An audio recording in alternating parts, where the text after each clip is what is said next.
Like many of you, I've been spending my Sunday nights hanging out with my close personal friends, Sir Duncan the Tall and his squire Egg. Unlike the rest of the shows taking place in the Game of Thrones universe, Night of the Seven Kingdoms gives viewers a glimpse into the life of the less noble characters through the eyes of Dunk, a hedge knight, who at the start of the season buries Sir Arlen of Pennytree, the knight he served under as a squire, and makes his way to a tournament at Ashford Meadow in order to compete for a chance to change his fortunes. When we meet Dunk, he's at the lowest point in his life. Without Sir Arlen to guide him, and with no money, titles, or lands to help him navigate his way through the life that is Westeros.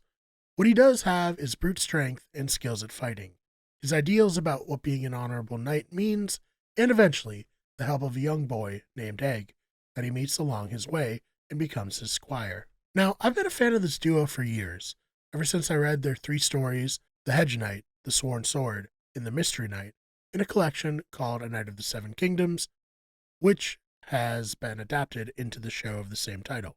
I also downloaded the book on Audible to listen to when I do housework, which I highly recommend.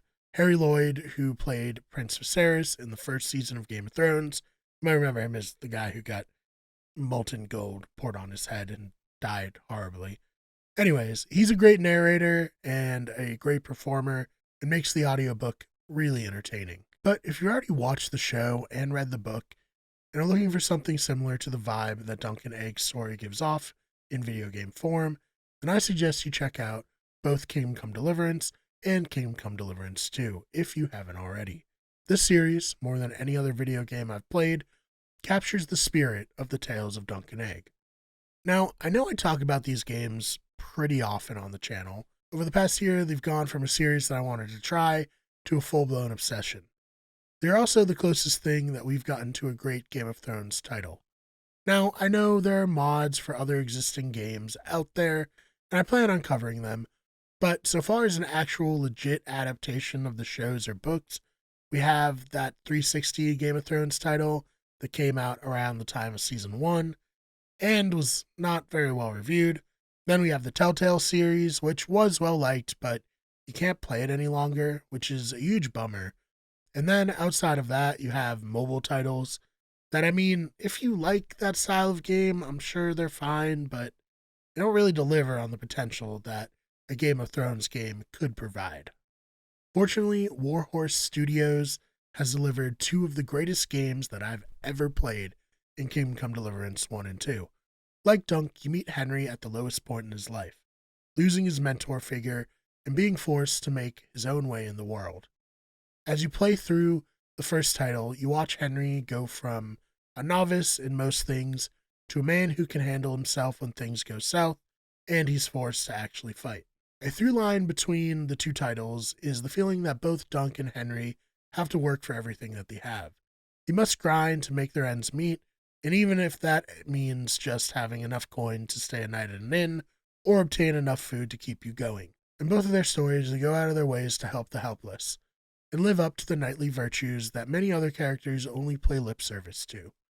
In both stories, the characters come to understand that life is more complicated than the songs and tales might let on. In Dunk's case, he comes to know men who are part of a rebellion against the king and sees that they aren't strictly villains, but men who fought for what they believed in and what they felt was right. In Henry's case, he sees the depravity of war firsthand and forced to reckon with the lengths that he's going to have to go to in order to deliver what he perceives as justice. What I like most about the Kingdom Come Deliverance titles is that while you're put into the shoes of Henry, you choose the path that he walks.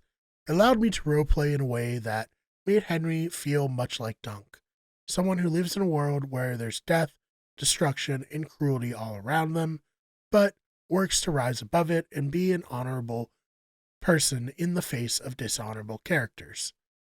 I've always felt that the point of the characters like Dunk and Brienne Tarth from the original series of Game of Thrones was to show that there are still truly good people even in the darkest of times. People who put honor above self-advancement and face down the villains of the world with their skills, but also the belief in doing that what's right for the sake of what's right. Henry is the same way, should you choose to play in that style, which I of course did.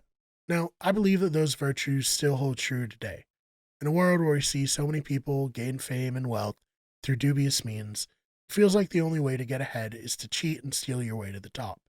However, that feels like an easy way out, the way to ensure that what you do and earn feels hollow. You should do good for the sake of doing good, not for the expectations of a reward. You should try to live like Duncan Henry and rise above the fray in order to become a counterexample to the evils in the world. That's why I love A Knight of the Seven Kingdoms, and why I think you'll love Kingdom Come Deliverance, if you decide to give it a shot. I'm sure you can tell that both stories had a pretty profound impact on me, and I expect that they will affect you in a similar fashion. Some people online call it hopecore, and I love that because we live in dark times, but it shows the stories can still give people hope for a better world. So get out there and be the virtuous knight you believed in as a king. Make Sir Duncan the Tall proud, or be a real son of a bitch if that's how you want to do your playthrough. I'm not your boss. You can do whatever you want. Either way, Kingdom Come Deliverance 1 and 2 will give you hundreds of hours of gameplay and some of the very best and most immersive stories that you can find. When you do check out these titles, or if you have already, let me know your thoughts about them. And if you haven't checked out Knight of the Seven Kingdoms, definitely go check it out. It's awesome. Really gives like the highest highs of the original Game of Thrones adaptation. Anyways, thank you so much for checking this one out. If you enjoyed it, please subscribe. New videos coming out every single week here on the channel.